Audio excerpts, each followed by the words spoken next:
हमें करना था guys anatomy of crystalline lens and थोड़ा सा इंटीरियर चैम्बर जो है उसको भी देखेंगे। तो यहाँ पे आप प्रॉपर लेंस देख रहे हो, अब एक एक करके इसको देखते जाते हैं कि क्या इसकी एनाटॉमी है। सबसे पहले बात करेंगे एनाटॉमी से पहले हम बात करेंगे इसके डेवलपमेंट की, कि सबसे पहले क्या डेवलपमेंट होता है और कैसे डेवलपमेंट होता है जब बच्चा मदर के वूम में रहता है। तो कैसे कैसे डेवलपमेंट होता है। अब आप कहोगे कि मैम हमने ना कॉर्निया का डेवलपमेंट देखा ना कंजक्टिवा का डेवलपमेंट देखा, तो हम लेंस का डेवलपमेंट क्यों कर रहे हैं। क्यों कर रहे हैं, क्योंकि यहाँ से एक दो क्वेश्चन मैंने आते हुए ऑब्जर्व किया है, बाकी जगह पे क्वेश्चंस नहीं आते हैं ऐसा कुछ, उनके ओरिजिन या फिर उनका डेवलपमेंट कैसे रहा उससे। इसलिए हमने यहाँ पे इसको इंक्लूड किया है ताकि हमारा एक भी क्वेश्चन ऐसा नहीं होना चाहिए जो हमें ना आए। तो सबसे पहले जो बनता है हमारा सरफेस एक्टोडर्म। कोई भी चीज है वो सरफेस एक्टोडर्म से ही बनती है। यहाँ पे एक चीज बनती है मदर के दूध में, सरफेस एक्टोडर्म, और एक होता है हमारा ऑप्टिक वेसिकल। ठीक है, ये हमारा ऑप्टिक वेसिकल है और ये है हमारा सरफेस एक्टोडर्म।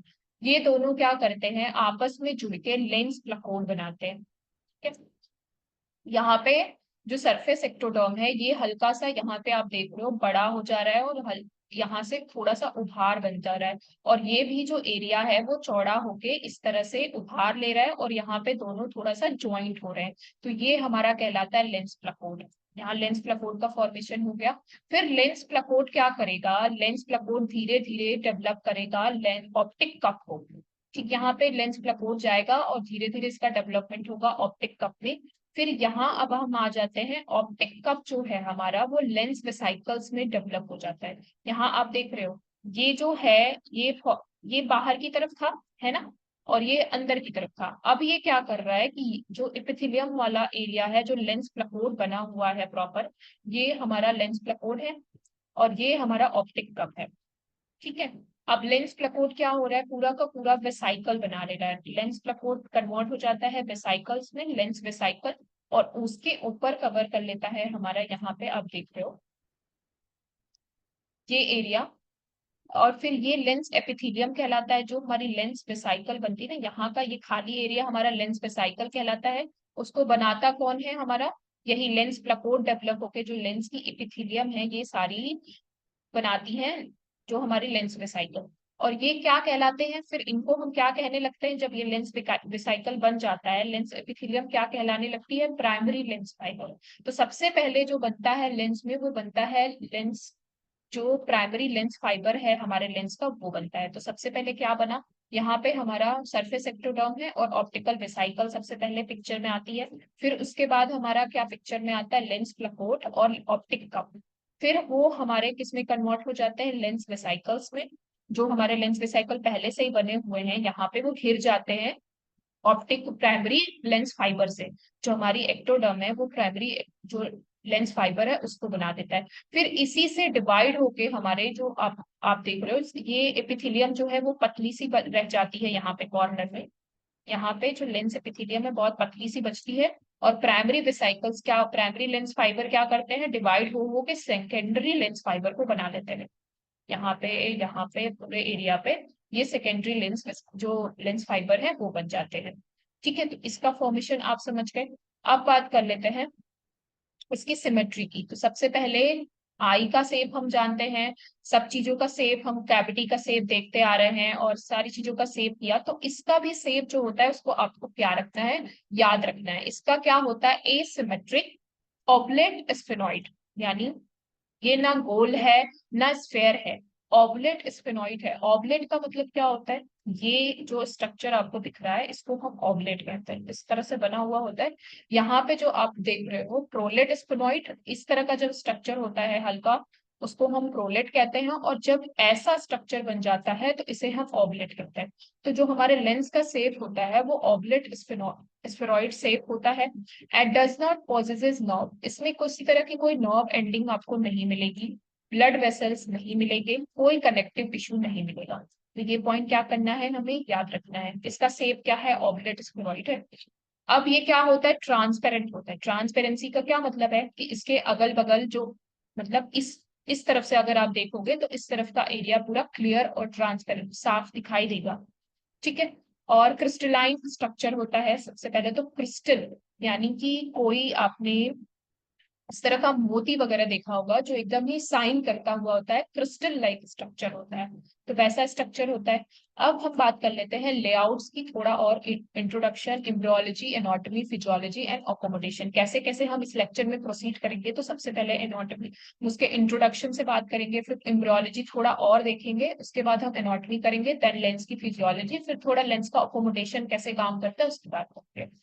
तो यहाँ सबसे पहले आप देख रहे हो ये हमारा रखा हुआ है लेंस, ठीक है, यहाँ पे हमारा लेंस है, और यहाँ पे आपको क्या दिखाई दे रही है, ये रेड एरिया, इसे हम कहते हैं वीगर्स लिगामेंट, जिससे हमारा लेंस क्या होता है, अटैच होता है, और इससे क्या मिलता है, इसको सपोर्ट मिलता है। यहाँ पे जो हमारा स्पेस आपको दिखाई दे रहा है हल्का सा, यहाँ पे विट्रियस है, हमारा पूरा विट्रियस बॉडी, और उस लेंस और विट्रियस बॉडी के बीच हल्का सा स्पेस होता है, जिसको हम क्या कहते हैं, बर्गर स्पेस कहते हैं, बर्गर।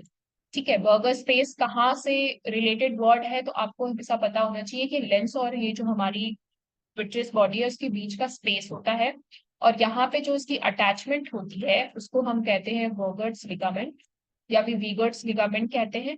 और ये हमारा जो है, आपको ये एरिया दिखाई दे रहा है, ये हमारे विट्रियस का बेस होता है, यहाँ हमारा विट्रियस अटैच होता है इस एरिया पे और इस एरिया पे, तो इसलिए यहाँ पे रेड कर रखा है, तो ये विट्रियस बेस होता है। और यहाँ पे आप देखो एक पतली सी पाइप जा रही है, हल्की सी कैनाल टाइप में, इसे हम क्या कहते हैं, बहुत पतली और बहुत ही फाइन कैनाल के रूप में ये होता है स्ट्रक्चर, इसको हम कहते हैं फ्लोबर्ट्स कैनाल, ठीक है। और ये जो आपको स्पेस दिखाई दे रहा है इसे हम स्पेस ऑफ,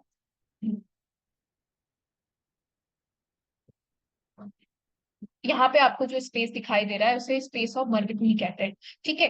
तो ये जो है पूरा स्ट्रक्चर है, इसमें तो आपको क्या याद रखना है, जो हमारे लेंस से रिलेटेड है, तो लेंस से कौन सा दो स्पेस ज्यादा रिलेटेड है वो, बाकी तो हम जब विट्रियस देखेंगे तब भी हम इन सारे स्ट्रक्चर्स को देखेंगे, जैसे विट्रियस बेस हो गया और कोबर्ट्स कैनाल होगी, वो हम देखेंगे, लेकिन यहाँ पे जो आपको याद रखना है वो बर्गर स्पेस याद रखना है, वीगर्स लिगामेंट, जिससे हमारा लेंस जो होता है वो अटैच होता है, यहाँ से पीछे से उसको सपोर्ट मिल रहा होता है, विट्रियस बेस से अटैच होता है, वो होता है हमारा विगर्स लिगामेंट। तो ये दो पॉइंट्स बर्गर स्पेस और विगर्स लिगामेंट्स आपको याद रखने हैं। अब बात करते हैं जो हमारा मेन लेक्चर यहाँ से स्टार्ट होता है, ग्रॉस एनाटॉमी, जो हमारे अडल्ट ह्यूमन लेंस की है। तो ग्रॉस एनाटॉमी क्या है हमारे ह्यूमन अडल्ट लेंस की, यहाँ पे आपको सबसे जो अंदर में दिखाई दे रहा होगा उसका कलर डिफरेंट है, उसके ऊपर उसका जो एक सर्कल बना है उसका कलर डिफरेंट है, देन हमारा सेकेंड सर्कल के बाद थर्ड सर्कल आ रहा है, वो भी उसका भी कलर डिफरेंट, और ये तो इनका ऐसे क्यों बना हुआ है स्ट्रक्चर। अब आप सबसे पहले देखो, ये है जो हमारा पूरा का पूरा लेंस है, इसमें दो पोल होते हैं, कौन कौन सा पोल होता है, ये जो एरिया है उसे हम क्या कहते हैं, इक्वेटर कहते हैं, और ये एरिया इसे हम क्या कहते हैं, सेंट्रल जोन कहते हैं, और इंटीरियर एरिया हमारा कहलाता है, और ये हमारा क्या कहलाता है, पोस्टीरियर एरिया कहलाता है। ये इक्वेटर है और ये एरिया हमारा पोल कहलाता है, ठीक है। आगे का एरिया सेंट्रल जोन, ठीक है, ये पूरा एरिया सेंट्रल जोन, पीछे का एरिया हमारा पोस्टीरियर जोन। अब हम बात कर ले तो ये एरिया हमारा कॉर्टेक्स कहलाता है, और यहाँ पे जो सबसे पहले आप देख रहे हो ऊपर की तरफ एक लगी हुई है एपिथेलियम सेल, जो भी हमने अभी फॉर्मेशन में देखा कि जब मदर वूम में होता है हमारा लेंस कैसे बन रहा होता है, तो इन्हीं एपिथेलियम सेल्स से हमारा डिवीजन शुरू होता है, और सबसे डिवीजन पूरा का पूरा बनने के बाद ये वापस से एक साइड में जाके लग जाती है, तो यही एपिथेलियम सेल्स यहाँ से आपको लगी हुई दिखाई दे रही है। और यहाँ पे कई जोन में लेंस को डिवाइड किया गया है, कैसे जोन्स में डिवाइड किया गया है, सबसे जो ये आपको इधर का जोन दिखाई दे रहा है जहां पे हमारी जो सेल्स हैं वो बहुत ज्यादा है, तो इसको हम कहते हैं प्रिमिटिव जोन। उसके बाद जो ये जोन आता है उसको हम कहते हैं जर्मिनेटिव जोन, और यहाँ से स्टार्ट होता है हमारा ट्रांजिशनल जोन, जब हम नीचे की तरफ जा रहे हो तो बिल्कुल ही गायब होती जा रही है एपिथेलियम सेल्स, यहाँ पे बिल्कुल भी नहीं है, तो ये एरिया जहां से बिल्कुल ही खत्म होना शुरू हो जाती है ये ट्रांजिशनल जोन कहलाता है। बीच में जहां पे सबसे ज्यादा होती है ये जर्मिनेटिव जोन कहलाता है, वर्ड ही जर्मिनेशन, मतलब जहां से किसी नई चीज की उत्पत्ति हो रही हो, जर्मिनेट हो रहा हो, तो ये जर्मिनेशन जोन है। ये हमारी पॉलिफरेटिव जोन या फिर प्री जर्मिनेटिव जोन, जिसको हम पॉलिफरेटिव कैपेसिटी इंक्रीज होती जाती है। पॉलिफरेटिव कैपेसिटी का क्या मतलब होता है, सेल डिवीजन आपने पढ़ा है, तो सेल में पॉलिफरेशन कैपेसिटी होती है, मतलब एक सेल से मल्टीपल सेल्स बनाने की कैपेसिटी होती है। तो यहाँ जो एरिया है उसमें ऐसी क्षमता होती है, आगे जैसे जैसे वो बढ़ते जाता है उसकी वो क्षमता क्या करती जाती है, इंक्रीज करती जाती है। कहाँ तक? ट्रांजिशनल जोन तक वो क्षमता बहुत ज्यादा होती है। तो ये एरिया जो है इसको हम प्री जर्मिनेटिव जोन कहते हैं, जो जर्मिनेटिव जोन से पहले आता है, और जर्मिनेटिव जोन जहाँ खत्म हो जाता है वहां हमारा ट्रांजिशनल जोन आ जाता है। और पीछे का जो आपको दिखाई दे रहा है एरिया, ये हम इसको क्या कहते हैं, जो ये एरिया आपको दिखाई दे रहा है ये पूरा कैप्सूल कहलाता है। यहाँ पे भी प्री जर्मिनेटिव जोन है, यहाँ पे भी जर्मिनेटिव जोन है, और यहाँ पे भी ट्रांजिशनल जोन है। ये सारा चीज हमने कवर कर लिया। अब आ जाते हैं जो अंदर के पार्ट है उसकी बात कर लेते हैं। तो आपको एक एरिया जो ये एपिथेलियम सेल वाला है वो डार्क ब्लू में दिखाई दे रहा होगा। फिर ये एरिया पूरा यहाँ से यहाँ तक का लाइट ब्लू में दिखाई दे रहा है। इसको हम क्या कहते हैं? इस पूरे एरिया को हम कहते हैं कॉर्टेक्स। ठीक है, ये नीचे का एरिया हमारा क्या कहलाता है? कैप्सूल। और अब अंदर की बात कर ले तो सबसे अंदर जो इनरमोस्ट सर्कल आपको दिखाई दे रहा है उसे हम कहते हैं एम्ब्रियोनिक न्यूक्लियस। ठीक है, यहाँ ये एम्ब्रियोनिक न्यूक्लियस है। इसके ऊपर एक और सर्कल है, इसको हम क्या कह रहे हैं? Foetal nucleus. ये बहुत इंपॉर्टेंट चीजें हैं, इसको लाइटली नहीं लेना है। यहाँ पे जब आप आगे चल के देखोगे कि इससे क्वेश्चंस भी कैसे बनते हैं। तो सबसे पहले जो इनर मोस्ट है वो एम्ब्रियोनिक न्यूक्लियस है, उसी के डिवीजन से बनता है फीटल न्यूक्लियस, फिर उसके डिवीजन से बनता है इन्फेंटाइल न्यूक्लियस, जो कि ये लेयर है हमारी। और उसके सबसे ऊपर की न्यूक्लियस जो लेयर होती है उसको हम अडल्ट कहते हैं। तो सबसे पहले एम्ब्रियो बना, फिर उससे क्या बनता है? फीटस बनता है। फीटस से जब बच्चा पैदा होता है तो उसको हम इन्फेंटाइल कहते हैं, छोटा बच्चा एकदम न्यू बॉर्न बेबी। उसके बाद जब वो बड़ा हो जाता है तो उसको अडल्ट कहते हैं, तो अडल्ट न्यूक्लियस। ये पूरा का पूरा आपका 4 तरह का न्यूक्लियस इसमें देखने को मिलेगा। और उसके ऊपर कवर करता है कॉर्टेक्स, और सबसे नीचे में क्या होता है? हमारा कैप्सूल। ठीक है, ये याद रहना चाहिए आपको। अब आ जाते हैं, बात कर लेते हैं। तो ये हमने बात कर ली एनाटॉमी, यही चीज यहाँ पे भी दी हुई है। हमारी जो एपिथेलियम सेल्स है वो इधर एक ही साइड में होती है, पूरे जो लेंस है उसमें नहीं होंगी, इसको याद रखना है। और इक्वेटर हमारा कहाँ है? ये एरिया हमारा इक्वेटर कहलाता है। और सबसे ऊपर का जो होता है वो इंटीरियर कैप्सूल है, नीचे का हमारा पोस्टीरियर कैप्सूल कहलाता है। ठीक है, अंदर का हमारा भाग न्यूक्लियस कहलाता है, ऊपर हमारी एपिथेलियम सेल्स होती है। न्यूक्लियस के आगे का भाग हमारा कॉर्टेक्स कहलाता है। समझ लिया हमने। अब बात करते हैं, it is composed of 64% of water, 35% of protein and 1% of lipid. याद रखना है इसका कंटेंट कि 64% वाटर होगा, 34% प्रोटीन होगी, और 1% लिपिड भी होता है।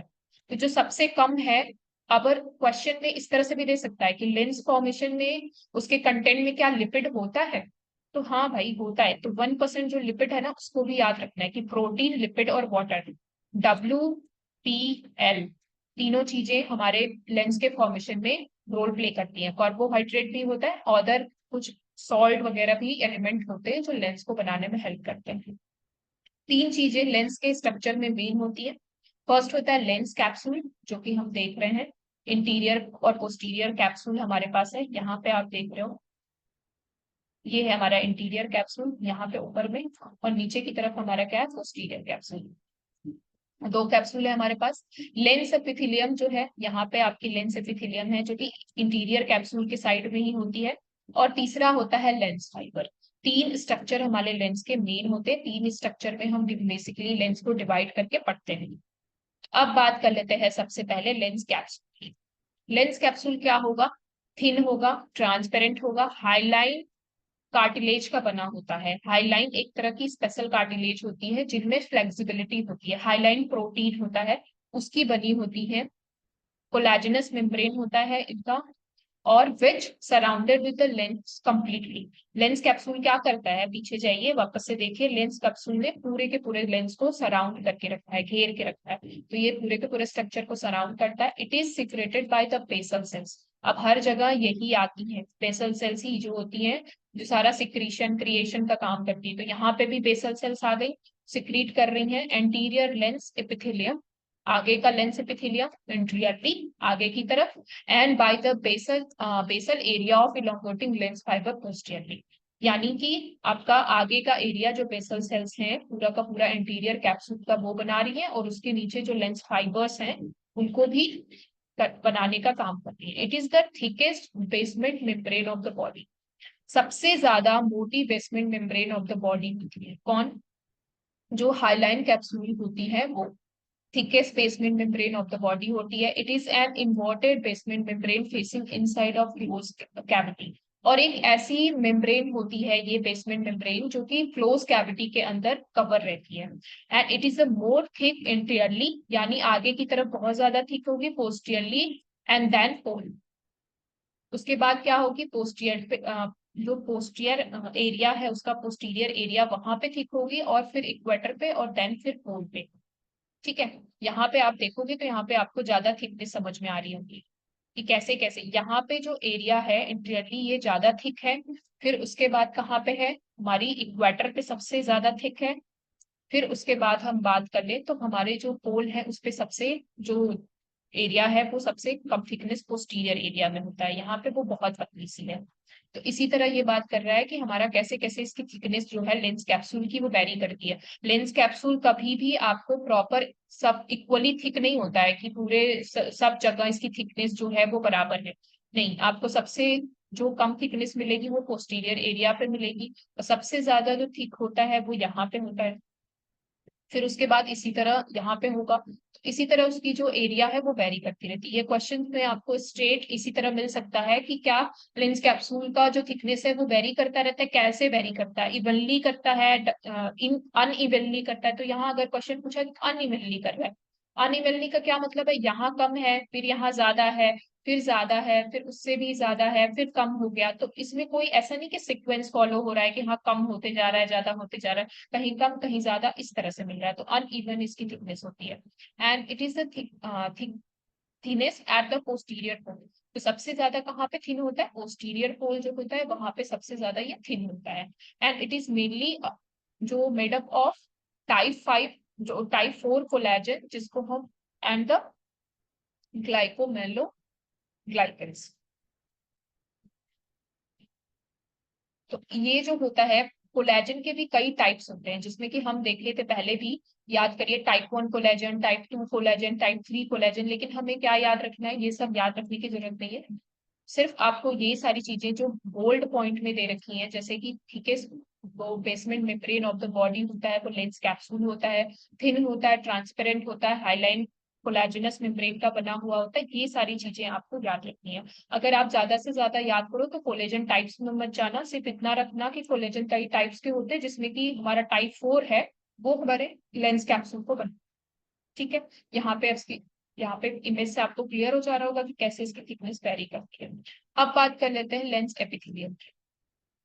तो यहाँ पे आपको दिखाई दे रही होगी लेंस एपिथेलियम, पूरी की पूरी लेंस एपिथेलियम दिखाई दे रही है। तो ये सिंगल लेयर्ड होती है, सबसे पहले तो एक ही लेयर होगी। Deep to interior lens capsule, जो इंटीरियर लेंस कैप्सूल है या आगे का लेंस कैप्सूल है उसमें क्या होती है, डीप होती है, मतलब बहुत अंदर की तरफ होगी। और सीक्रेट क्या करती है interior lens capsule through out the life. Lens epithelium का काम होता है जो इंटीरियर लेंस कैप्सूल है उसको सिक्रीट करते रहना, मतलब बनाते रहना, बार बार उसका सिक्रीशन करना, और पूरी लाइफ ये इसका फॉर्मेशन होता रहता है। Increased density toward the periphery, और सबसे ज्यादा डेंसिटी में ये पेरिफेरी पे होती है, यहाँ पे किनारे पे सबसे ज्यादा डेंस अमाउंट में आपको देखने को मिलेगी। ठीक है, यहाँ जो किनारा है इसका वहां पे आपको सबसे ज्यादा डेंस अमाउंट में मिलेंगी लेंस एपिथेलियम। तो इनके इसके बारे में क्या याद रखना है, यही पॉइंट याद रखना है कि इंटीरियर लेंस कैप्सूल को थ्रू आउट द लाइफ ये सीक्रेट करती है।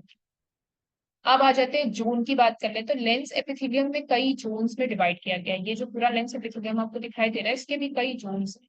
जोन्स का मतलब ही हम समझते हैं कि कोई एरिया स्पेसिफिक, उसको हमने, बीच के एरिया को हमने सेंट्रल जोन कह दिया। अब हम इंटरमीडिएट या ट्रांजिशनल जोन पीछे देख चुके हैं कि जो हमारा एरिया जहां से ट्रांजिशन हो रहा था, एक नई शुरुआत हो रही थी, उसे हमने क्या कह दिया, ट्रांजिशनल जोन। और हमारा जर्मिनेटिव जोन, यहाँ पे जो ऊपर में जहाँ पे सबसे ज्यादा जर्मिनेशन हो रहा है इसे हम क्या कह रहे हैं, जर्मिनेटिव जोन। यहाँ पे सबसे ज्यादा डिलीगल होता है। तो 3 जोन में डिवाइड किया जाता है लेंस एपिथेलियम को। कौन कौन सा, सेंट्रल जोन, नाम से ही सेंट्रल का मतलब है सेंटर में। इंटरमीडिएट और ट्रांजिशनल जोन, ऐसा जोन जहां से ट्रांजिशन हो रहा है, मतलब ट्रांजिशन का मतलब क्या होता है, बदलाव। वहां पे क्या हो रही है, लेंस धीरे, वो जो एपिथेलियम है धीरे धीरे खत्म होती जा रही है।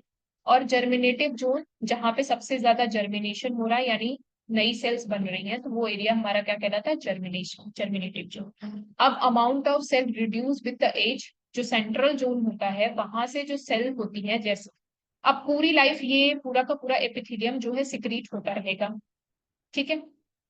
लेकिन हमें क्या करना है कि ये जो सारा का सारा इसका एज के साथ साथ जो होता है, वो हर जोन पे इसका अमाउंट अलग अलग होता है। Amount of cell reduce with the age, central zone है ना, वहां पे जैसे जैसे एज बढ़ती है उसका अमाउंट धीरे धीरे रिड्यूस होता है। डज नॉट माइटोस, तो यहाँ पे क्या होता है, सेंट्रल जोन जो होता है वहां पे माइटोसिस नहीं होती है, इसीलिए क्या होता है, जैसे जैसे एज बढ़ती है वैसे वैसे जो सेंट्रल जोन की सेल्स हैं वो धीरे धीरे रिड्यूस होती जाती हैं। Provide well defined cytoskeleton due to protein like actin, vitamin and microtube tubulin. तो ये क्या होता है कि जो सेंट्रल जोन होता है वो हमें एक defined cytoskeleton due to protein, इसमें एक साइटोस्केलेटन प्रोटीन टाइप की स्ट्रक्चर वो हमें प्रोवाइड करता है, क्योंकि उसमें क्या होती है, डिफरेंट टाइप की प्रोटीन होती है, जैसे कि एक्टिन हो गया, वेनिन, विमेंटिनिन हो गया एंड माइक्रोट्यूबलिन, इस तरह के कुछ प्रोटीन्स होते हैं जिसको साइक्लोस्केलेटन टाइप का स्ट्रक्चर देने के लिए डिफाइन होते हैं। तो ये हमारा सेंट्रल जोन के बारे में हमें क्या याद रखना है, तो ये हमें याद रखना है कि इसका जो शेप होता है वो साइटोस्केलेटन टाइप का होता है, और जो अमाउंट होता है सेल का विद द एज धीरे धीरे डिक्रीज करता रहता है। अब बात कर लेते हैं इंटरमीडिएट जोन की, तो पेरीफेरी टू सेंट्रल, ये एरिया कहाँ से कहाँ तक आता है, वापस से पीछे जाइए, तो इधर आप देखोगे कि ये एरिया जो है जर्मिनेटिव जोन का, जो हम इसे जर्मिनेटिव जोन कह रहे हैं, तो ये एरिया हमारा सेंट्रल जोन से और पेरीफेरी, जो हमारी पेरीफेरी है उसके बीच का एरिया हमारा होता है जर्मिनेटिव जोन। तो यही यहाँ पे कह रहा है कि जर्मिनेटिव जोन, जो इंटरमीडिएट जोन होता है वो पेरीफेरी और सेंट्रल बीच के एरिया को हम इंटरमीडिएट जोन कहते हैं। अब जर्मिनेटिव जोन की बात कर ले तो मोस्ट पेरिफेरल एरिया, जो सबसे मोस्ट पेरिफेरी वाला एरिया होगा वो हमारा जर्मिनेटिव जोन होगा। Major site for the cell differentiation, यहीं पे सेल का डिफरेंशिएशन सबसे ज्यादा होता है। और highly metabolic capacity, metabolic capacity ज्यादा होगी तभी डिवीजन ज्यादा होगा, नई सेल्स ज्यादा बनेंगी, सेल डिफरेंशिएशन ज्यादा होगा, तो हाईएस्ट मेटाबॉलिक कैपेसिटी में ये होगा। आप बात कर लेते हैं लेंस फाइबर की, तो lens fibre are lay down in the concentric layer.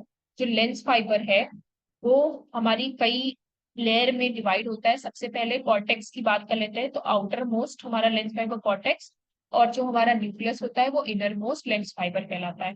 दो तरह के लेंस फाइबर हमें मिलते हैं, ये सबसे अंदर वाले न्यूक्लियस जिसको हम इनर मोस्ट लेंस फाइबर कहते हैं, और जो हमारे बाहर के होते हैं जिनको हम कॉर्टेक्स कहते हैं, ये एरिया ये हमारा कॉर्टेक्स कहलाता है, इसको हम आउटर मोस्ट लेंस फाइबर कहते हैं। तो दो एरिया हमें मिल रहा है। अब एनाटॉमिकल रिलेशन की बात की जाए, तो क्या रिलेशन होता है हमारे लेंस का, कैसे कैसे सरफेस वेरी करती है, तो इंटीरियर सरफेस की बात की जाए तो बिहाइंड द इंटीरियर चैम्बर, यहाँ पे हमने आपको बताया था कि जो हमारा पोस्टीरियर सरफेस ऑफ आई है, यहाँ पे आप देख रहे हो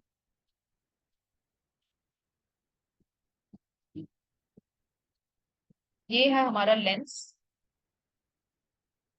और ये है हमारा बाहर से अंदर का एरिया। तो ये लगभग होता है 3 mm के बराबर, जो उसका हमारा इंटीरियर चैम्बर है, और जो यहाँ से लेंस का स्टार्टिंग है उसके बीच की जो दूरी होती है लगभग 3 mm के बराबर होती है।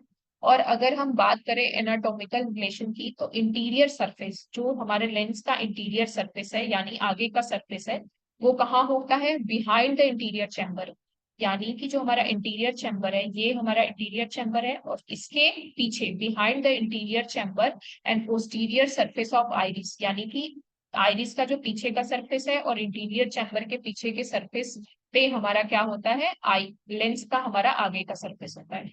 ठीक है, इंटीरियर सरफेस कैसे होगा, बिहाइंड द इंटीरियर चैम्बर, यानी इंटीरियर चैम्बर के पीछे, और जो हमारी आइरिस है उसके जो पीछे वाला सरफेस है उससे लगा हुआ हमारा लेंस का आगे का सरफेस होता है। अब लेटरल सरफेस की बात कर ले तो पोस्टीरियर चैम्बर ऑफ आई, यहाँ पे हमारा पोस्टीरियर चैम्बर स्टार्ट हो जाता है आइरिस के खत्म होते ही।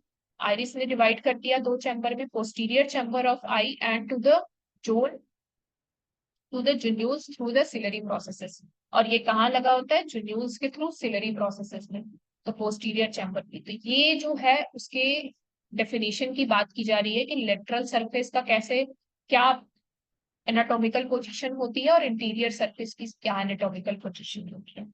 यहाँ पे आप देख रहे हो बर्गर ऑफ, यहाँ पे स्पेस ऑफ बर्गर है, बर्गर स्पेस है।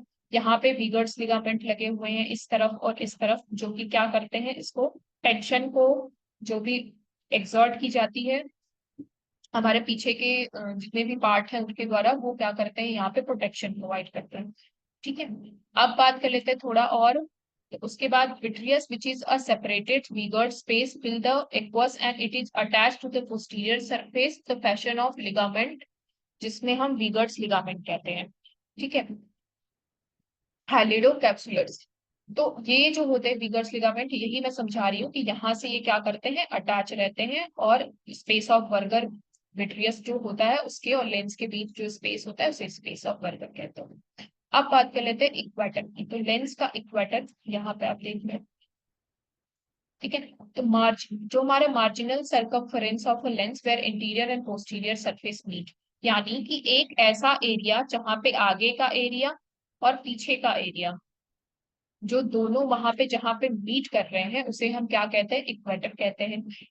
इन circle by the ciliary processes, और ये क्या किए होते हैं, घिरे होते हैं सिलरी प्रोसेसेस से, जितने के सिलरी प्रोसेसेस होंगे उनसे घिरे होते हैं। And held in a position by the zonules laterally, और इसमें क्या होते हैं, जोन्यूल्स जो होते हैं वो लेटरली लगे हुए होते हैं, 90 डिग्री का एंगल बना के लेटरली वहां पे लगे हुए होते हैं। तो ये हमारे बात कर रहा है इक्वेटर के बारे में, इक्वेटर की क्या क्या पोजीशन है उसको डिफाइन कर रहे हैं। अब हम आ जाते हैं जिसको हम देखेंगे स्ट्रक्चरल एनाटॉमी की, डायमेंशन की कुछ बात करेंगे कि कितना चौड़ा कितना बड़ा होता है।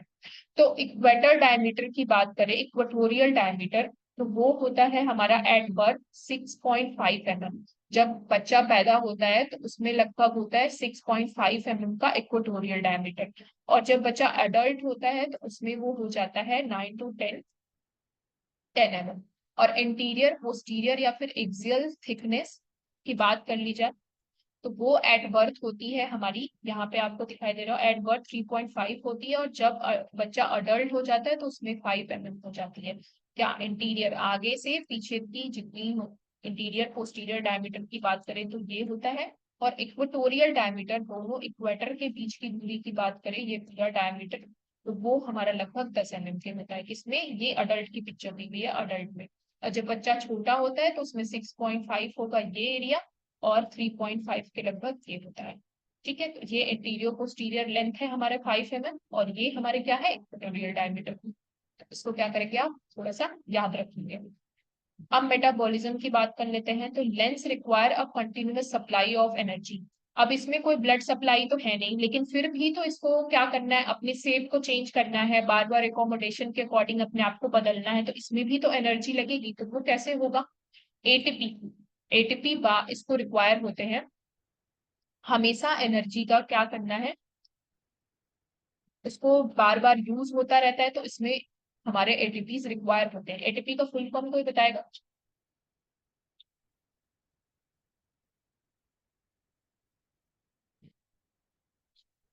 एटीपी का फुल फॉर्म बता दो। थोड़ा सा बेसिक बायोलॉजी भी देख लेते हैं। 1 मिनट अनम्यूट करती हूँ तभी तो बताओगे आपको। हम्म, बताइए। Ma'am adeno triphosphate. क्या क्या, ट्राईफॉस्फेट, आगे का ए एडिनो का क्या बताया। ट्राईफास्फेट। ठीक है, एडिनो ट्राईफास्फेट। हाँ हाँ गुड गुड, ओके ओके। चलिए, एक्टिव ट्रांसपोर्ट आयन। अब हम एटीपी के फॉर्म में एनर्जीज रिक्वायर होती है, जिसमें हम क्या कहते हैं कि एक्टिव ट्रांसपोर्ट ऑफ आयन होता रहता है, मतलब बार बार आयंस बनते रहते हैं, डिस्ट्रॉय होते रहते हैं। आयंस प्लस माइनस में आप समझते हो, तो वो क्या करते हैं, एनर्जीज इसको देते रहते हैं, एमिनो एसिड्स बनते रहते हैं, और एक्टिव ट्रांसपोर्ट होता है उन आयंस का, जिसके थ्रू हमारे लेंस को एनर्जीज मिलती रहती है। और maintenance of lens hydration, lens hydration भी प्रॉपर तरीके से इसी तरीके से मेंटेन भी रहता है। एंड कंटिन्यूअस प्रोटीन सिंथेसिस, और जो लेंस होता है उसमें कंटिन्यूअस प्रोटीन का सिंथेसिस होती रहती है थ्रू आउट द लाइफ। ठीक है, हाइड्रेशन भी through out the life maintain रहता है, और एमिनो एसिड और एक्टिव ट्रांसपोर्ट भी थ्रू आउट द लाइफ। जब तक लेंस है, कंट्रैक्ट के बाद लेंस निकाल दिया गया तो ऑब्वियसली ये प्रोसेस बंद हो जाएगा, लेकिन जब तक लेंस है बॉडी में तब तक ये प्रोसेस हमेशा थ्रू आउट द लाइफ चलते रहते हैं। अब सोर्स ऑफ न्यूट्रिशन की बात की जाए तो एवस्कुलर स्ट्रक्चर होता है। तो नॉर्मल सी बात है कि कहाँ से एनर्जी तो मिल रही है, लेकिन कुछ अमाउंट में इसको थोड़ा न्यूट्रिशन भी तो चाहिए, तो वो कहाँ से लेता है? एक्वस ह्यूमर कर रहे थे हम लेंस का, तो सबसे पहले हम ये देख रहे थे कि ये अवस्कुलर स्ट्रक्चर होता है, यानी कि इसमें कोई वेसल्स तो होती नहीं है। फिर इसको न्यूट्रिशन कहाँ से मिलेगा?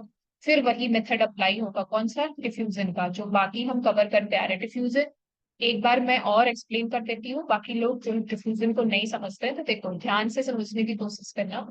मैंने बहुत बार इसका एग्जांपल दिया है, एक इजीएस्ट एग्जांपल देती हूँ कि डिफ्यूजन कैसे होता है। यहाँ पे हमने रखी गीली रुमाल और यहाँ पे रख दी हमने सूखी रुमाल। दोनों का सरफेस कांटेक्ट में अगर हम लेके आएंगे तो गीली रुमाल की वजह से सूखी रुमाल भी क्या हो जाएगी? गीली हो जाएगी। क्या यहाँ कोई पंप लगा होता है? क्या कोई पाइप लगी होती है जो इन दोनों में क्या करती है? पानी को ट्रांसमिट करती है? नहीं, सिर्फ कांटेक्ट में एक दूसरे के सरफेस से क्या करते हैं, वाटर मॉलिक्यूल्स जो होते हैं डिफ्यूज होके दूसरे सरफेस पे चले जाते हैं। क्योंकि वो सरफेस क्या करता है? वाटर को खींचता है, अब्सॉर्ब करने की कैपेसिटी रखता है, तो वहां पे वो सरफेस के मॉलिक्यूल क्या कर जाते हैं, अपने आप डिफ्यूजन के मैकेनिज्म से हायर कंसंट्रेशन से लोअर कंसंट्रेशन की तरफ डिफ्यूज होके सारे के सारे मॉलिक्यूल जाने की कोशिश करते हैं। एनर्जी हमेशा हायर कंसंट्रेशन से लोअर कंसंट्रेशन की तरफ हमेशा मूव करती है। तो यही मैकेनिज्म यहाँ पे भी डिफ्यूजन में लगता है। जिसका ज्यादा होगा कंसंट्रेशन, पानी है यहाँ पे, ये सूखा है, यहाँ पे कुछ भी नहीं है, तो यहाँ से डिफ्यूज होके वो इधर आने की कोशिश करता है। उसी तरह जो लेंस होता है वो क्या है, पूरी तरह उसमें कोई न्यूट्रिशन नहीं है, पूरा एवस्कुलर स्ट्रक्चर है, लेकिन अगर उसको न्यूट्रिशन की जरूरत पड़ी तो अपने आसपास जहां पे भी न्यूट्रिशन मौजूद है वहां से वो न्यूट्रिशन क्या करेगा? थ्रू डिफ्यूजन एक्टिविटी वो सारे न्यूट्रिशन को लेगा। सबसे पहले कहाँ से लेगा? तो एक्वस ह्यूमर से लेगा और विट्रियस ह्यूमर से लेगा, क्योंकि दोनों के बीच में ये होता है। आगे इंटीरियर चैम्बर है, पीछे जो पोस्टीरियर चैम्बर है, पोस्टीरियर चैम्बर में हमारा विट्रियस ह्यूमर है, आगे एक्वस ह्यूमर है। तो एक्वस ह्यूमर से मेन सोर्स होता है उसका, लेकिन दोनों से ही लेता है, तो आपको ये न्यूट्रिशन का पता होना चाहिए। और अगर हम उसकी बात करें एनर्जी की, तो एनर्जी उसको कहाँ से मिलती है? एटीपी से मिलती है। ठीक है, चलिए तो अब लगे हाथ कर लेते हैं हम थोड़ी सी इसकी applied anatomy.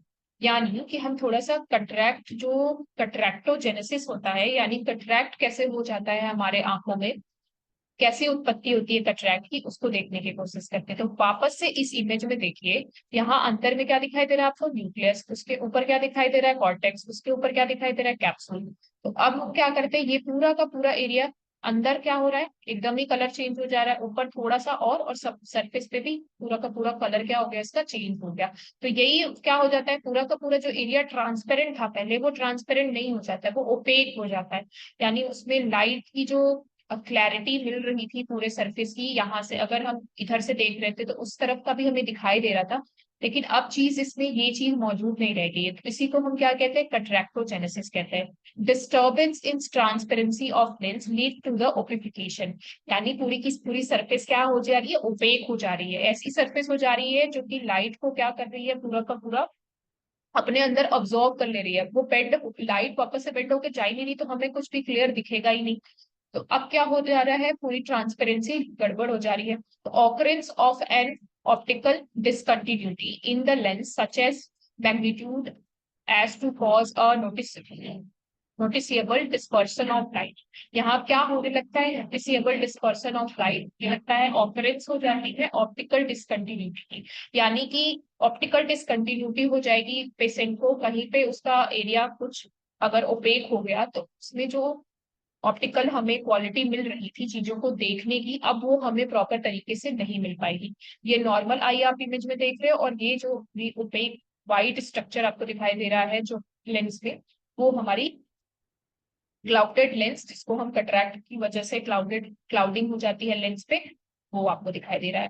May be congenital, may be acquired. हमें जो हमारा कटरैक्ट होता है वो कंजेनाइटल भी होता है और दूसरा एक्वायर्ड भी होता है। ठीक है, तो एक्वायर्ड कटरैक्ट क्या होता है? एक्वायर्ड कटरैक्ट जिसको हमने थ्रू आउट द एज या फिर किसी चीज की वजह से उसको एक्वायर किया, खुद ही पैदा कर दिया, पहले से ही नहीं था वो, तो उसको हम क्या कहते हैं, एक्वायर्ड कैटरैक्ट। अब उसका रिलेशन किससे हो सकता है, एज रिलेटेड कैटरैक्ट भी हो सकता है। ठीक है, सबसे जो एज रिलेटेड कैटरैक्ट होता है हम जानते हैं most common type of cataract होता है यूजुअली अबव 40 ईयर। अब ये एज थोड़ी कम हो गई है क्योंकि अब स्टेरॉइड और बहुत टाइप के मेडिसिन हम बहुत ज्यादा यूज कर रहे हैं और हमारा एनवायरनमेंट बहुत पॉल्यूटेड है, सनलाइट में हमारा यूवी रेडिएशन पहले से बढ़ चुका है, हीट वेव्स आ रही है, तो ये एज थोड़ी और भी कम हो गई है। अगर आप 40-45 हो, अगर आप क्रॉस करने लगते हो तो ज्यादातर एजेस में आप थोड़ा बहुत कैटरैक्ट का रिफ्लेक्शन दिखाई देने लगता है। तो यूजुअली जो है बुक में अगर आपको 40 मिल सकता है आपको देखने के लिए, सॉरी 50 मिल सकता है देखने के लिए ये ईयर। और यूजुअली बाईलेटरल होता है। बाईलेटरल का मतलब है दोनों आंखों में, हमें ज्यादातर दोनों आंखों में देखने को मिलेगा। और मल्टीफैक्टोरल, मल्टीफैक्टोरल का मतलब है कि कोई एक रीजन कटरैक्ट होने के लिए नहीं होता है कि सिर्फ एज हो गई तो कटरैक्ट हो जाएगा, नहीं। बहुत सारे फैक्टर पे डिपेंड करता है कटरैक्ट का होने का प्रोबेबिलिटी, कौन कौन से फैक्टर और भी उसके लिए रिस्पॉन्सिबल होते हैं, सिर्फ एज ही होना उसके लिए मेन कारण नहीं होता है। यहाँ पे आपको इमेज में दिखाई दे रहा है ये हमारा न्यूक्लियर सिरोसिस। यहाँ पे न्यूक्लियस क्या हो रहा है प्रॉपर तरीके से, वहां की सेल्स जो है वो ब्रेक हो रही है। तो और यहाँ पे आपको कॉर्टिकल और यहाँ पे पोस्टीरियर सब कैप्सुलर, यहाँ पे कॉर्टिकल कैटरैक्ट होता है जब कॉर्टेक्स में प्रॉब्लम आती है तो कॉर्टिकल कैटरैक्ट देखने को मिलेगा, और जब न्यूक्लियर सिरोसिस होगा तो न्यूक्लियर कैटरैक्ट देखने को मिलेगा। और पोस्टीरियर सब जो पोस्टीरियर एरिया है सब कैप्सूल में, अगर वहां ओपिफिकेशन होगा तो पोस्टीरियर सब कैप्सुलर कैटरैक्ट देखने को मिलेगा। यहाँ पर देख रहे हो ये पूरा न्यूक्लियस में सिरोसिस है, यहाँ की सेल्स प्रॉपर ओपेक हो गई हैं, तो न्यूक्लियर सिरोसिस कैटरैक्ट। और पोस्टीरियर एरिया है जो हमारा, उसमें अगर किसी ओपिफिकेशन की वजह से तो सब हमारा पोस्टीरियर सब कैप्सुलर कैटरैक्ट उसको हम कहते हैं। और जब हमारे कॉर्टिकल एरिया में कॉर्टेक्स में प्रॉब्लम आ रही है, वहां पे ओपिफिकेशन हो रहा है, तो हमारा कॉर्टिकल कैटरैक्ट कहलाता है। ठीक है, अब न्यूक्लियर सिरोसिस की बात की जाए तो ये क्या है, exaggeration of normal aging changes, यानी कि जो हमारे एग्जैजरेशन होता है, कैसे होता है ये, नॉर्मल जो एजिंग प्रोसेस है वो क्या हो जाता है, बहुत ज्यादा उसमें चेंजेस आ जाते हैं, या ड्यू टू एज वो धीरे धीरे चेंज होने लगती है। यहाँ की जो सेल्स की डेंसिटी थी या सेल्स की जो प्रॉपर्टी थी वो धीरे धीरे चेंज होती है, उसी को हम क्या कहते हैं, न्यूक्लियर सिरोसिस। न्यूक्लियस की सेल्स जो है उनमें एजिंग की वजह से उनका जो नॉर्मल एक्टिविटी है वो चेंज हो रही है, वो क्या हो रही है, धीरे धीरे येलोविश हो रही है। ठीक है, तो ये हो जाता है हमारा न्यूक्लियर कैटरैक्ट। ठीक है, अब हम बात करें कॉर्टिकल कैटरैक्ट की थोड़ा और डिटेल में, तो यहाँ आपको दिख रहा है ऐसे स्पेक्स लाइक आपको स्ट्रक्चर दिखाई दे रहे होंगे, स्पाइक्स ऐसे बन रहे हैं पूरा। तो ये हमारा स्पोक्स जब बनता है तो ये हमारा कहलाता है कॉर्टिकल कैटरैक्ट। जब आपको इस तरह का दिखाई देगा तो कॉर्टेक्स में involve in the interior and posterior equatorial cortex, जो कॉर्टेक्स में ओपिफिकेशन होगा, और तो हमें स्पॉक्स लाइक स्ट्रक्चर जो है ओपेसिटी इस तरह से दिखाई देती है। ये हमारा कॉर्टिकल कैटरैक्ट हो गया। अब सब कैप्सुलर कैटरैक्ट की बात की जाए तो हमारे पास दो तरह के सब कैप्सुलर कैटरैक्ट होते हैं, इंटीरियर सब कैप्सुलर कैटरैक्ट, पोस्टीरियर सब capsular cataract. lies directly under the lens capsule fibrous metaphylasis of lens epithelium। अगर हमारा इंटीरियर एरिया जहां पे हमारी लेंस एपिथेलियम प्रेजेंट थी वहां पे ओपिफिकेशन हो रहा है तो ये हमारा क्या कहलाता है, इंटीरियर सब कैप्सुलर कैटरैक्ट। और जो हमारा पोस्टीरियर एरिया है लेंस का पीछे का एरिया, वहां पे अगर पोस्टीरियर कैप्सूल में वैक्यूलेंटेड एंड न्यूक्लियर और लेक्वेक लाइक स्ट्रक्चर अगर वहां पे डेवलप हो रहा है किसी तरह का, ग्रैनुलेटेड यहाँ पे कोई ग्रैन्यूल्स इस तरह से डिपॉजिट हो रहे हैं, या फिर वहां की वैक्यूल्स का डेवलपमेंट, अगर किसी वेसल्स का डेवलपमेंट हो रहा है तो वहां पे ओपिफिकेशन आ जाता है, ड्यू टू एज ये सारी चीजें देखने को मिलती हैं। तो ये हमारा पोस्टीरियर सब कैप्सुलर कैटरैक्ट देखने को मिलता है, जो कि थोड़ा ज्यादा कॉमन है। अब हम बात करें लेंस स्ट्रक्चर्स की और फीटल न्यूक्लियस की, तो आपको थोड़ा सा यहाँ पे भी देखने को मिलेगा कि सूचरल कैटरैक्ट हमें देखने को मिलता है। तो सबसे पहले थोड़ा सा लेंस सूचर को और फीटल न्यूक्लियस को समझने की कोशिश करते हैं। These are form only during foetal life. ये जो लेंस सूचर कैटरैक्ट है ये आपको मिलेगा बचपन से ही, जब से बच्चा पैदा हुआ है तब से ही ज्यादातर उसकी फीटल लाइफ में ही गड़बड़ी आ जा रही है, तब हमें फीटल न्यूक्लियस जो आपको सबसे ज्यादा अंदर का न्यूक्लियस था, अगर मैं वापस से उस इमेज पे जाऊं जहां पे हमने, तो यहाँ आप देख रहे हो अंदर में क्या है, एम्ब्रियोनिक न्यूक्लियस है और उसके ऊपर हमारा फीटल न्यूक्लियस है। जब इसका फॉर्मेशन हो रहा था और यहीं पे जब बच्चा मदर की वूम में था कभी उसमें गड़बड़ी आ गई तब हमारा क्या बनने लगता है, फ्यूचरल कटरैक्ट हो जाता है, या फिर आपका फीटल न्यूक्लियस जो होता है उसमें प्रॉब्लम आना आ जाने लगती है, मीनिंग फीटल लाइफ। और ये कब होगा, जो लेंस सूचर्स या फिर सूचर कटरैक्ट कब होगा, फीटल लाइफ में ही हो जाता है। कैसे होते हैं suture, exact by anteriorly and the inverted by posteriorly. इसका मतलब नहीं समझ में आया होगा तो थोड़ा इमेज से देखते हैं। यहाँ पे आपको जो पीछे का वाई दिख रहा है वो इन्वर्टेड होता है, यानी उल्टा होता है। और आगे का वाई क्या होता है, इंटीरियर एरिया का वाई जो होता है सीधा होता है। ये होते हैं हमारे स्ट्रक्चर्स, और ये कहाँ होते हैं, एम्ब्रियोनिक न्यूक्लियस में नहीं होते, फीटल न्यूक्लियस में होते हैं। तो इस बात को आपको याद रखना पड़ेगा, क्वेश्चन इससे बन के आपको आ सकता है। तो इसमें देखिए, इस इमेज में थोड़ा और क्लियर होगा। ये जो ग्रे एरिया है ये हमारा क्या है, एम्ब्रियोनिक न्यूक्लियस है। और उसके बाद आपको जो ब्लूइश एरिया दिखाई दे रहा है जहां पे हमारे सूचर्स प्रेजेंट होते हैं, वाई सूचर, वो हमारा फीटल न्यूक्लियस है। और इसके ऊपर हमारा अडल्ट न्यूक्लियस आ जाता है, और उसके ऊपर हमारा कॉर्टेक्स आ जाता है। चलिए, यहाँ पे भी यही चीज दी हुई है, थोड़ा सा और उसके बारे में डिटेल में दिया हुआ है। तो यहाँ पे सबसे जो आपको दिखाई दे रहा है अंदर का रेडिश एरिया, इसको हम एम्ब्रियोनिक न्यूक्लियस कहते हैं। द इनर मोस्ट प्रेजेंस लगभग 2 से 3 मंथ में इसका क्या होता है, जेस्टेशन पीरियड जब होता है 1 से 3 मंथ का हमारे मदर का, तो उसमें इसका फॉर्मेशन हो जाता है, जो सबसे अंदर का एम्ब्रियोनिक न्यूक्लियस। उसके बाद फॉर्मेशन होता है फीटल न्यूक्लियस का। तो रिप्रेजेंट टिल द 3 मंथ तक, जब 3 मंथ कंप्लीट होने वाला रहता है तब तक ये इसका फॉर्मेशन भी हो जाता है। उसके बाद जब हम ब्लू एरिया की बात करें तो ये है हमारा इन्फेंटाइल न्यूक्लियस, जो कि रिप्रेजेंट करता है बर्थ टू प्यूबर्टी। लगभग बर्थ से लेके, यानी जब बच्चा पैदा हुआ और जब तक वो प्यूबर्टी एज नहीं आ जाती है उसकी, तब तक इसका डेवलपमेंट होता रहता है। और उसके बाद आता है हमारा अडल्ट न्यूक्लियस, यहाँ पे ग्रीन एरिया, ये भी उसी तरह थ्रू आउट द लाइफ बनता रहेगा। और अब आ जाता है cortex, is the peripheral part of the lens composed of recently form fibre. और जो जो नए नए फाइबर यहाँ से डिवाइड होके बनते हुए जाएंगे, सबसे ज्यादा कॉर्टेक्स में क्या होते जाते हैं, नए फाइबर से सबसे ज्यादा बना हुआ होता है। तो अब हम बात कर लेते हैं अप्लाइड एनाटॉमी की। तो नए फाइबर से कैसे बना होता है ये समझ में आ रहा है, क्योंकि यहाँ से हमारी एपिथेलियम ही इसको बनाती है। तो जो ये डिवाइड होके बनाती है तो वो सबसे ज्यादा नया हमारा कॉर्टेक्स ही होता है। अब आइए बात कर लेते हैं अप्लाइड एनाटॉमी की। तो सूचरल कटरैक्ट आपको दिखाई दे रहा है, opacification in y x suture of the fetal nucleus. तो ये सूचर सब में प्रेजेंट होते हैं, लेकिन जब इनमें ओपिफिकेशन हो जाएगा, ऐसे वाई शेप के दिखने लगेंगे, पूरा उभर के आ जाएंगे और सफेद दिखने लगेंगे। ऐसे तो ये दिखाई नहीं देते हैं, प्रेजेंट हर किसी में होंगे, लेकिन जब इनमें वाई सूचर्स में ओपिफिकेशन हो जाएगा, जो सूचर्स हैं उनमें सफेदी आ जाएगी, तो हमारा सूचरल कंट्रैक्ट हो जाता है। और ये आपको देखने को मिलेगा फीटल के टाइम ही, जब फीटस डेवलपमेंट हो रहा था तभी हो जाता है। ठीक है। अब बात कर लेते हैं रिफ्रैक्टिव प्रॉपर्टीज लेंस के। तो रिफ्रैक्टिव इंडेक्स जो होता है इसका 1.386 होता है। इसका पेरिफेरल कॉर्टेक्स का, जो हमारे लेंस का पेरिफेरल कॉर्टेक्स है, एरिया है, उसका 1.38 होता है। और जो हमारा सेंट्रल न्यूक्लियस है उसका 1.41 होता है। ठीक है। कॉर्निया का हमने देखा था 1.37 के लगभग। और पूरा का पूरा जो हमारा लेंस और हमारे पूरे कॉर्निया का जब हम रिफ्रैक्टिव इंडेक्स मिला देते हैं तो लगभग 60 डायप्टर के लगभग आता है। तो इसका आपको देखने को मिल सकता है 16 से 17 डायप्टर के लगभग। अब बात करते हैं interior posterior capsule has more refractive index than posterior depended upon the protein concentration lens fiber slightly more than aqueous and vitreous humor। Okay, तो यहाँ पे ये कहने की कोशिश कर रहा है कि हमारा रिफ्रैक्टिव इंडेक्स तो वेरी कर ही रहा है। पेरिफेरल कॉर्टेक्स में रिफ्रैक्टिव इंडेक्स अलग होता है, और सेंट्रल न्यूक्लियस होता है उसमें जो हमारा रिफ्रैक्टिव इंडेक्स होता है थोड़ा ज्यादा होता है। और भी ये क्या बता रहा है कि इंटीरियर पोस्टीरियर, जो इंटीरियर कैप्सूल सरफेस है, यानी आगे का जो कैप्सुलर सरफेस है, उसका रिफ्रैक्टिव इंडेक्स पीछे के कैप्सुलर सरफेस से थोड़ा ज्यादा होता है, क्योंकि यहाँ प्रोटीन कंसेंट्रेशन ज्यादा होता है। अब बात कर लेते हैं जोन्स की और लेंस फाइबर की। अभी हमने सबकी बात कर ली, एपिथेलियम की बात कर ली, कॉर्टेक्स की बात कर ली, लेंस फाइबर की। अब हम बात करेंगे जोन्स और लेंस फाइबर की।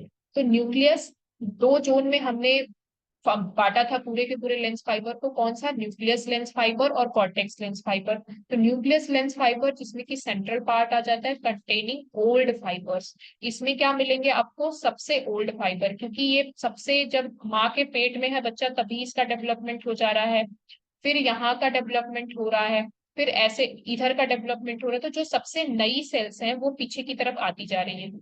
सबसे ज्यादा जो नई सेल्स हैं वो पीछे की तरफ आती जा रही हैं, तो सबसे ज्यादा जो ओल्डेस्ट फाइबर मिलेंगे वो यहाँ पे मिलेंगे। ठीक है।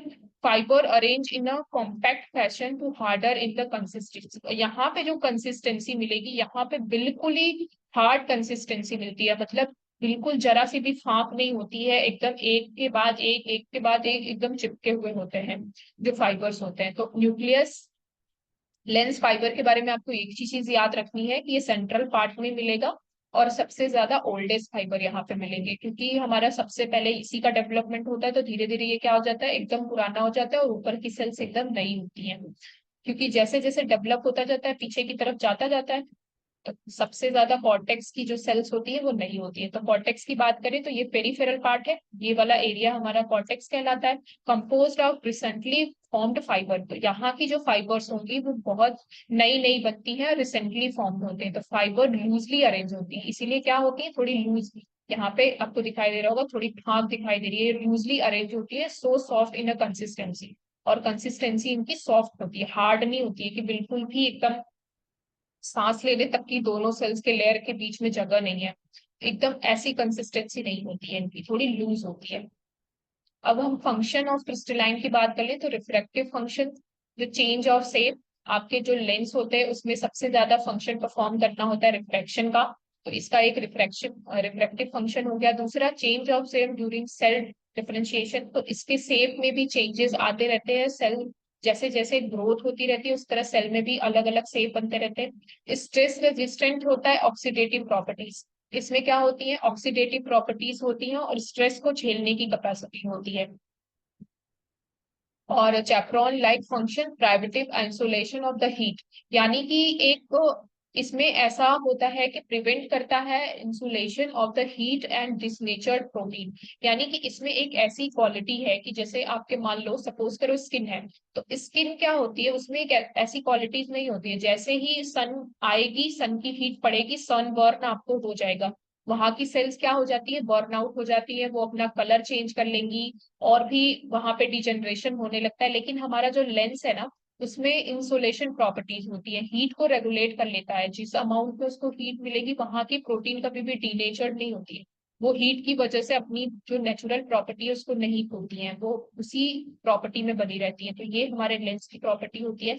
And facilitate the renaturation of protein that have been chemically denatured, अगर मान लीजिए किसी तरीके से डीनेचर्ड हो गया, बहुत ज्यादा एक्सेसिव हीट या फिर बर्न वगैरह हो गई और वहां की प्रोटीन डीनेचर्ड हो गई, अपनी नेचर को लूज कर दिया उन्होंने, तो इसमें लेंस में ये क्वालिटी होती है कि वापस से उसकी रीनेचुरेशन ऑफ प्रोटीन भी हो जाती है, वापस से वो सारी प्रोटीन फिर से जनरेट हो जाती है केमिकली, क्या करती है, वापस से उसी फॉर्म पे आ जाती है, तो ये हमारे लेंस की कुछ स्पेशल क्वालिटीज होती हैं। तो हीट इंसुलेशन और इन सब प्रॉपर्टीज को याद रखेंगे आप, ये तो याद रहता है, ये भी याद रहता है, लेकिन ये एक एडिशनल पॉइंट आपको पता होना चाहिए। अब लेंस फिजियोलॉजी की बात कर ले तो मेन साइट जो होता है लेंस फिजियोलॉजी में वो लेंस एपिथेलियम होता है। लेंस एपिथेलियम का क्या एम होता है, लेंस की ट्रांसपेरेंसी को मेंटेन करके रखना, अकोमोडेशन में हेल्प करना, कार्बोहाइड्रेट मेटाबॉलिज्म में हेल्प करना, regulation of lens electrolyte balance to maintain the normal hydration of lens. Lens epithelium के क्या काम है, यहाँ पे ये दिया हुआ है, अभी तक तो ओवरऑल हम लेंस का काम देख रहे थे, लेकिन यहाँ पे जो एक उसकी सेल जो लेयर है उसके बारे में बात हो रही है, तो इस लेयर का काम क्या होता है, लेंस की ट्रांसपेरेंसी, अकोमोडेशन, कार्बोहाइड्रेट मेटाबॉलिज्म और regulation of lens electrolyte balance the maintain of normal hydration of lens and protection of lens from the oxidative damages, यानी जो सन की वजह से ऑक्सीडेशन वगैरह हो जा रही है, जो उसके प्रोटीन अपनी डीनेचर्ड हो जा रहे हैं, उन सारी चीजों को ये क्या करता है, प्रोटेक्शन प्रोवाइड करता है। अब यहाँ पे आप थोड़ा सा देख रहे हो अकोमोडेशन में कैसे कैसे लेंस के साइजेस चेंज होते हैं, अगर नियर विजिट, जब नियर के हम ऑब्जेक्ट को देख रहे होते हैं तो लेंस हमारा किस तरह के शेप में होता है, और जब हम डिस्टेंस ऑब्जेक्ट को देख रहे होते हैं तो उस हमारा शेप क्या हो जाता है, चेंज हो जाता है। तो ये अकोमोडेटिव चेंजेस के बारे में। और चेंज इन अकोमोडेटिव पावर, अब दूसरा तो एक चेंज होता है हमारे लेंस में अकोमोडेटिव पावर में, कैसा, बर्थ के टाइम पे जो हमारा लेंस होता है लगभग 14 टू 15 डायप्टर के लगभग बराबर होता है, अकोमोडेशन दे सकता है। ठीक है, लगभग 14 टू 15 डायप्टर का अकोमोडेशन दे सकता है, और जैसे ही 25 साल के होते हैं तो हमारे लेंस की अकोमोडेटिव पावर 7 टू 8 डायप्टर ही बचती है, और उसमें अगर हम 50 एज पे क्रॉस करते हैं तो लगभग 1 to 2 डायोप्टर बचती है। तो जितना ज्यादा एज हमारी बढ़ती जाएगी, हाँ, उतना ज्यादा हमारा 4 into 4 into -h/4, अगर इस तरह के एम्पलीट्यूड आपको निकालनी हो तो इस तरह का फॉर्मूला लगा के आप उसका एम्पलीट्यूड निकाल सकते हो कि कितना एज है तो कितना अब जाके उसकी जो डायोप्ट्रिक पावर होगी वो बचेगी। ठीक है, तो ये अकोमोडेटिव चेंजेस आते हैं हमारे लेंस में। तो डायरेक्ट क्वेश्चन आ सकता है आपको कि अगर 25 एज है तो उसका लगभग कितना होगा, तो 7 to 8 डायोप्टर का उसकी अकोमोडेटिव पावर बचती है। ठीक है, अकोमोडेटिव पावर का मतलब समझ रहे हो, किसी चीज को अकोमोडेट करने की, देखने की कैपेसिटी। लेंस की जो रिफ्रैक्टिव